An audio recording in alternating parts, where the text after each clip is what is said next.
The Book of Ruth, chapter 1. In the days when the judges ruled, there was a famine in the land.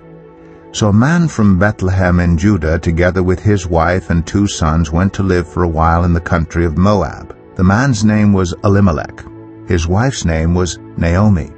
And the names of his 2 sons were Mahlon and Chilion. They were Ephrathites from Bethlehem, Judah. And they went to Moab and lived there. Now Elimelech, Naomi's husband, died, and she was left with her 2 sons. They married Moabite women, one named Orpah and the other Ruth. After they had lived there about 10 years, both Mahlon and Chilion also died, and Naomi was left without her 2 sons and her husband. When Naomi heard in Moab that the Lord had come to the aid of his people by providing food for them, she and her daughters-in-law prepared to return home from there. With her 2 daughters-in-law she left the place where she had been living and set out on the road that would take them back to the land of Judah. Then Naomi said to her 2 daughters-in-law, "Go back, each of you, to your mother's home. May the Lord show you kindness, as you have shown kindness to your dead husband and to me. May the Lord grant that each of you will find rest in the home of another husband." Then she kissed them goodbye, and they wept aloud, and said to her, "We will go back with you to your people." But Naomi said, "Return home, my daughters. Why would you come with me? Am I going to have any more sons? Who could become your husbands? Return home, my daughters. I am too old to have another husband. Even if I thought there was still hope for me, even if I had a husband tonight and then gave birth to sons, would you wait until they grew up? Would you remain unmarried for them? No, my daughters, it is more bitter for me than for you, because the Lord's hand has turned against me." At this they wept aloud again. Then Orpah kissed her mother-in-law goodbye, but Ruth clung to her. "Look," said Naomi, "your sister-in-law is going back to her people and her gods. Go back with her." But Ruth replied, "Don't urge me to leave you or to turn back from you. Where you go, I will go, and where you stay, I will stay. Your people will be my people, and your God my God. Where you die, I will die, and there I will be buried. May the Lord deal with me, be it ever so severely, if even death separates you and me." When Naomi realized that Ruth was determined to go with her, she stopped urging her. So the 2 women went on until they came to Bethlehem. When they arrived in Bethlehem, the whole town was stirred because of them. And the women exclaimed, "Can this be Naomi?" "Don't call me Naomi," she told them. "Call me Mara, because the Almighty has made my life very bitter. I went away full, but the Lord has brought me back empty. Why call me Naomi? The Lord has afflicted me. The Almighty has brought misfortune upon me." So Naomi returned from Moab, accompanied by Ruth the Moabite, her daughter-in-law, arriving in Bethlehem as the barley harvest was beginning. Ruth 2. Now Naomi had a relative on her husband's side, a man of standing from the clan of Elimelech, whose name was Boaz. And Ruth the Moabite said to Naomi, "Let me go to the fields and pick up the leftover grain behind anyone in whose eyes I find favor." Naomi said to her, "Go ahead, my daughter." So she went out and entered a field and began to glean behind the harvesters. As it turned out, she was working in a field belonging to Boaz, who was from the clan of Elimelech. Just then Boaz arrived from Bethlehem and greeted the harvesters. "The Lord be with you." "The Lord bless you," they answered. Boaz asked the overseer of his harvesters, "Who does that young woman belong to?" The overseer replied, "She is the Moabite who came back from Moab with Naomi. She said, 'Please let me glean and gather among the sheaves behind the harvesters.' She came into the field and has remained here from morning till now, except for a short rest in the shelter." So Boaz said to Ruth, "My daughter, listen to me. Don't go and glean in another field, and don't go away from here. Stay here with the women who work for me. Watch the field where the men are harvesting and follow along after the women. I have told the men not to lay a hand on you, and whenever you are thirsty, go and get a drink from the water jars the men have filled. At this she bowed down with her face to the ground. She asked him, "Why have I found such favor in your eyes that you notice me, a foreigner?" Boaz replied, "I've been told all about what you have done for your mother-in-law since the death of your husband, how you left your father and mother and your homeland and came to live with a people you did not know before. May the Lord repay you for what you have done. May you be richly rewarded by the Lord, the God of Israel, under whose wings you have come to take refuge." "May I continue to find favor in your eyes, my lord," she said. "You have put me at ease by speaking kindly to your servant, though I do not have the standing of one of your servants." At mealtime Boaz said to her, "Come over here, have some bread and dip it in the wine vinegar." When she sat down with the harvesters, he offered her some roasted grain. She ate all she wanted and had some left over. As she got up to glean, Boaz gave orders to his men, "Let her gather among the sheaves and don't reprimand her.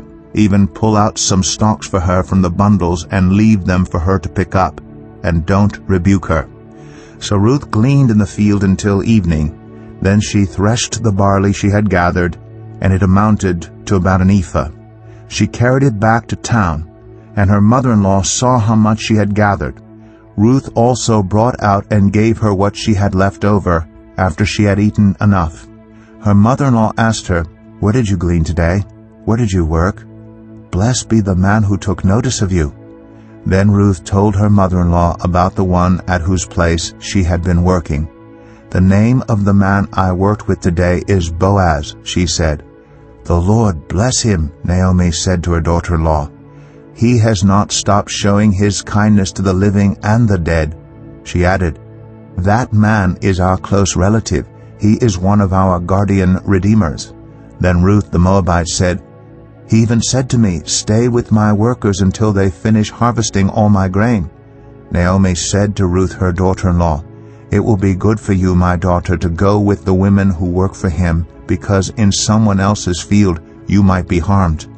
So Ruth stayed close to the women of Boaz to glean until the barley and wheat harvests were finished, and she lived with her mother-in-law. Ruth 3. One day Ruth's mother-in-law Naomi said to her, "My daughter, I must find a home for you, where you will be well provided for. Now Boaz, with whose women you have worked, is a relative of ours. Tonight he will be winnowing barley on the threshing floor.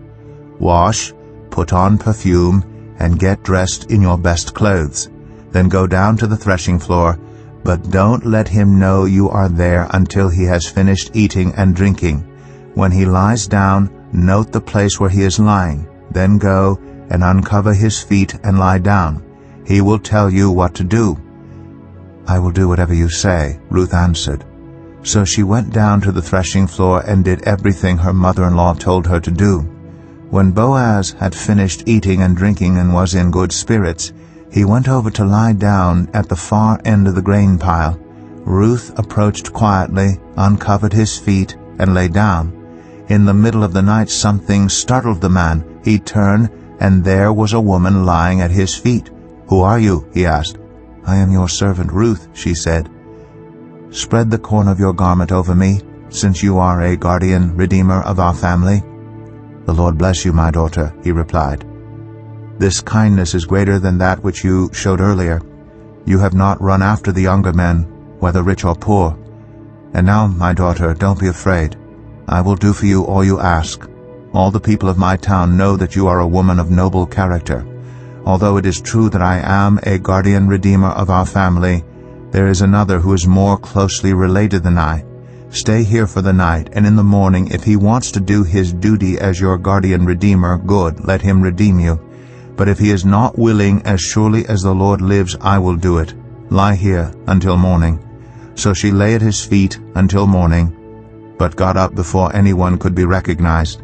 And he said, "No one must know that a woman came to the threshing floor." He also said, "Bring me the shawl you are wearing and hold it out." When she did so, he poured into it 6 measures of barley and placed the bundle on her. Then he went back to town. When Ruth came to her mother-in-law, Naomi asked, "How did it go, my daughter?" Then she told her everything Boaz had done for her, and added, "He gave me these 6 measures of barley, saying, 'Don't go back to your mother-in-law empty-handed.'" Then Naomi said, "Wait, my daughter, until you find out what happens, for the man will not rest until the matter is settled today."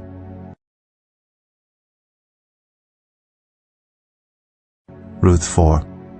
Meanwhile, Boaz went up to the town gate and sat down there just as the guardian redeemer he had mentioned came along. Boaz said, "Come over here, my friend, and sit down." So he went over and sat down. Boaz took 10 of the elders of the town and said, "Sit here," and they did so.